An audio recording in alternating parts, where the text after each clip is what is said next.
দিতে লাগলেন। শত্রু হলেন আবু জেহেল, আবু লাহাব, ইবনে আব্দুল মুত্তালিব, এরপরে উতবা, সাইবা, উবাই ইবনে খাল, উকবা ইবনে খাল তার পুত্রদ্বয়, এরপরে নাজার ইবনে হারিস, এরপরে আমার ভাইয়ারা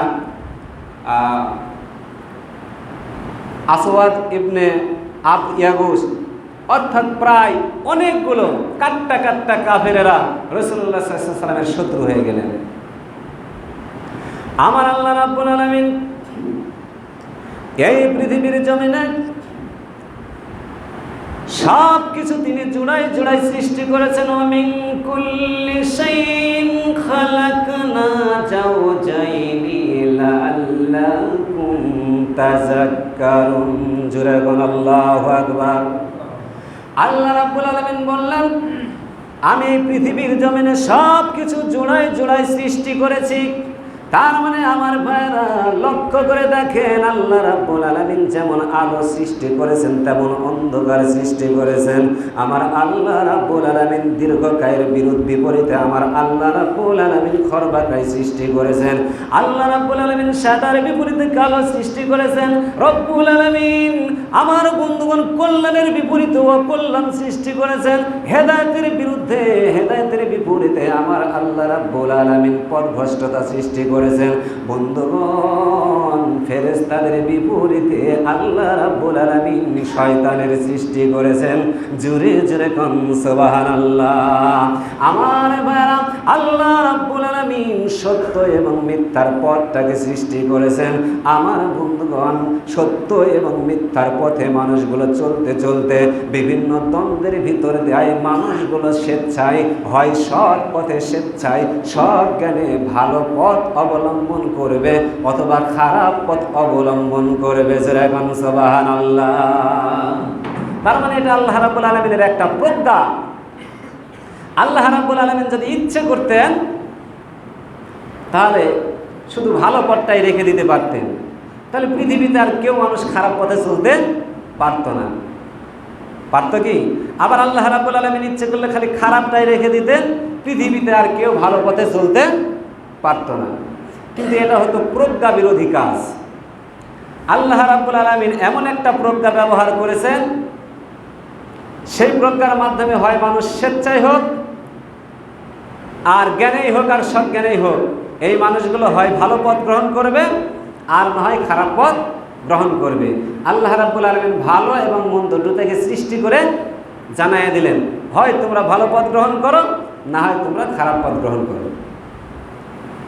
ভালো পথ গ্রহণ করলে তার জন্য পুরস্কার, আর খারাপ পথ গ্রহণ করলে তার জন্য শাস্তি। আমার আল্লাহ রাব্বুল আলামিন কোরআনুল কারীমের ভিতরে বলেন, ওয়ালাউ শাআ রাব্বুকা আমানা মান ফিল আরদি কুল্লুহুম জামিআ। জোরে বল আল্লাহু আকবার। আমার আল্লাহ রাব্বুল আলামিন বললেন, যদি আমি আল্লাহ রাব্বুল আলামিন ইচ্ছে করতাম তাহলে পৃথিবীর যত মানুষ রয়েছে সমস্ত মানুষগুলোকে একযোগে ঈমানদার বানায় দিতে পারতাম। যেরকম সুবহানাল্লাহ। ওয়ালাউ শাআ রাব্বুকা লাআমানা মান ফিল আরদি কুল্লুহুম জামিআ। আমি আল্লাহ রাব্বুল আলামিন যদি ইচ্ছে করতাম তাহলে পৃথিবীর যত মানুষ আছে সমস্ত মানুষকে একযোগে ঈমানদার বানায় দিতে পারতাম। তাহলে এটা তো আল্লাহ রাব্বুল আলামিনের একটা প্রজ্ঞা বিরোধী কাজ হয়ে যেত। প্রশ্ন আসতো, আল্লাহ তুমি দ্বিতীয় কোনো পথ খোলা রেখেছিলে না, তাই আমরা তোমার পথে চলতে বাধ্য হয়েছি। প্রশ্ন আসে কি আসে না? অল্টারনেটিভ কোনো পথ নাই, অল্টারনেটিভ কোনো ওয়ে নাই, বিধায় আমরা তোমার পথে চলতে বাধ্য হয়েছি। যদি অল্টারনেটিভ কিছু পেতাম তাহলে তোমার পথে চলতাম না। এই জন্য আল্লাহ রাব্বুল আলামিন অল্টারনেটিভও রেখেছেন আমার ভাইয়েরা, আবার নেটিভও রেখেছেন। তাহলে দুটা রাখার পরে আল্লাহ রাব্বুল আলামিন বলতেছেন যে তোমরা আসলে কোনটা গ্রহণ করো। আমার বন্ধুগণ সমস্ত মানুষেরা রাসূলুল্লাহ সাল্লাল্লাহু আলাইহি ওয়াসাল্লামের শত্রুতে পরিণত হয়ে গেল। যে রাসূলুল্লাহ সাল্লাল্লাহু আলাইহি ওয়াসাল্লাম তাদের কাছে বিশ্বাসী ছিল, সবচাইতে বড় বিশ্বস্ত, তার মানে সবচাইতে বড় বিশ্বাসযোগ্য ব্যক্তিত্ব ছিল আমার ভাইরা, সেই ব্যক্তিটাকেই এবার তারা অপবাদ দিতে শুরু করলো। যখন ওহীর জ্ঞান আমার বন্ধুগণ মানুষের মাঝে আল্লাহর নবী সাল্লাল্লাহু আলাইহি ওয়াসাল্লাম প্রচার করতে লাগলেন, বাবাজি সমস্ত মানুষেরা রাসূলুল্লাহ সাল্লাল্লাহু আলাইহি সাল্লামকে মিথ্যাবাদী, পাগল আর উন্মাদ বলতে শুরু করলো। সূরা নাউযুবিল্লাহ। আমার বন্ধু করে একদিনকার ঘটনা, রাসূলুল্লাহ সাল্লাল্লাহু আলাইহি ওয়াসাল্লামের একজন বন্ধু ছিল, তার নাম হলো জিমাদ ইবনে সালাবা ইজদি।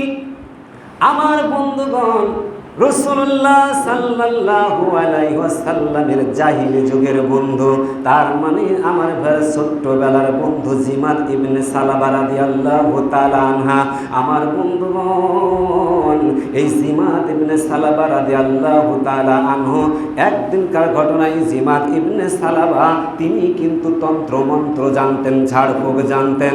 রাসূলুল্লাহ সাল্লাল্লাহু আলাইহি ওয়াসাল্লাম নবুয়ত লাভ করার পরে জিমাদ ইবনে সালাবা রাদিয়াল্লাহু তাআলা আনহু যখন ফিরে আসলেন, তিনি দেখতে পেলেন রাসূলুল্লাহ সাল্লাল্লাহু আলাইহি ওয়াসাল্লামের পিছনে, তার মানে মুহাম্মাদের পিছনে অনেক সংখ্যক ছেলে সন্তানেরা, অনেক সংখ্যক ছেলেপেলেরা এই ব্যক্তিটাকে মুহাম্মদ সাল্লাল্লাহু আলাইহি ওয়াসাল্লামকে কেউ কেউ তারা পাগল বলতেছে, আবার কেউ কেউ তার মিথ্যাবাদী বলতেছে। আমার ভাইরা আবার এই সন্তানের ভিতর থেকে কেউ কেউ তার গল্পাকার বলতেছে। আমার বন্ধুগণ পাগল বলতেছে, উন্মাদ বলতেছে আমার নবী সাল্লাল্লাহু আলাইহি ওয়াসাল্লামকে। ও বাজান আমার ভাইরা, জিমাদ ইবনে সালাবা এবার রাসূলুল্লাহ সাল্লাল্লাহু আলাইহি ওয়াসাল্লামের সামনে এসে আরজ করলেন, আমি পাগলের চিকিৎসা জানি, আপনি যদি অনুমতি দিতেন তাহলে আমি আপনার চিকিৎসা করতাম, তাহলে আল্লাহ রাব্বুল আলামিন আপনাকে আরোগ্য দান করত। জোরে কোন নাউযুবিল্লাহ, আর জোরে কোন নাউযুবিল্লাহ। আমার বন্ধুগণ আল্লাহর নবীকে পাগল বলে, উন্মাদ বলে গো। আইরে কোন ব্যক্তিকে পাগল বলে, উন্মাদ বলে গো? আমার নবী সাল্লাল্লাহু আলাইহি ওয়াসাল্লাম শুধুমাত্র বললেন, আলহামদুলিল্লাহি নাহমাদুহু ওয়া নাস্তাঈনুহু ওয়া نستغفره ونعوذ بالله من شرور أنفسنا من يهده الله فلا مضل له ومن يضلله فلا هادي له ونشهد أن لا إله إلا الله وحده لا شريك له وأشهد أن محمدا عبده ورسوله। জোরে কর আল্লাহু আকবার, আরো জোরে জোরে কর আল্লাহু আকবার।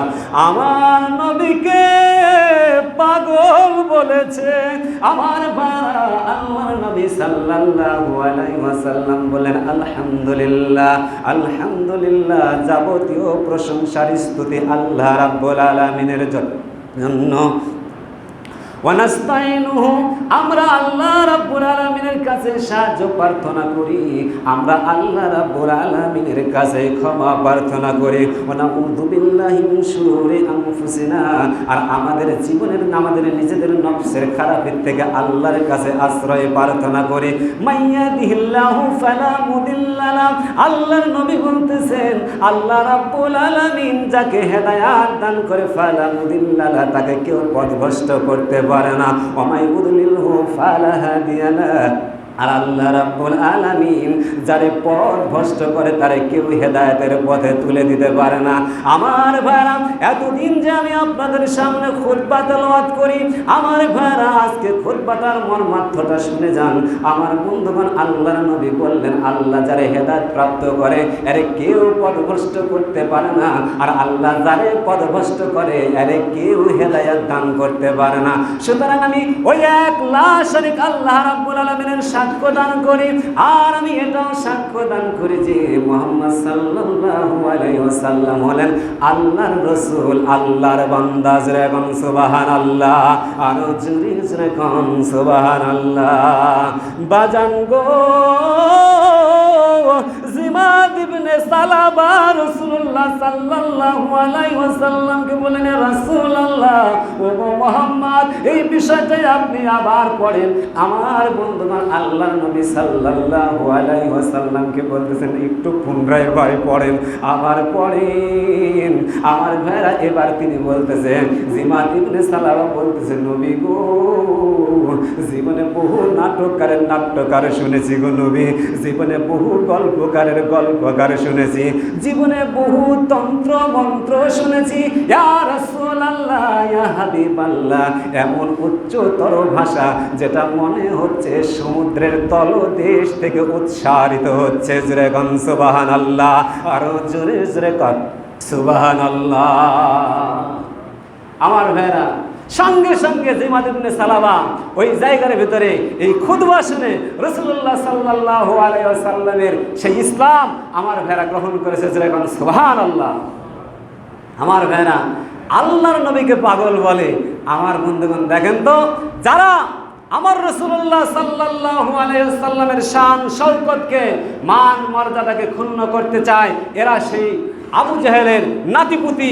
আমার ভাইরা, এরাই হলো সেই আবু জেহেল, নব্য আবু জেহেল। আমার ভাইরা, নব্য ফেরাউন, নব্য নমরুদ। আমার ভাইরা, এই জন্যই এরা আমার রসুলের শান শওকতকে, মান মর্যাদাকে খাটো করতে চায়। যারা আমার রসুলের মান মর্যাদা শান শওকতকে খাটো করতে চায়, এরা যত বড়ই আলেম হোক না কেন, যত বড় পীর মাশায়েখ বুজুর্গে দিন হোক না কেন, আমার ভাইয়েরা, এদেরকে আমাদের পায়ের সুততালাও মনে করি না।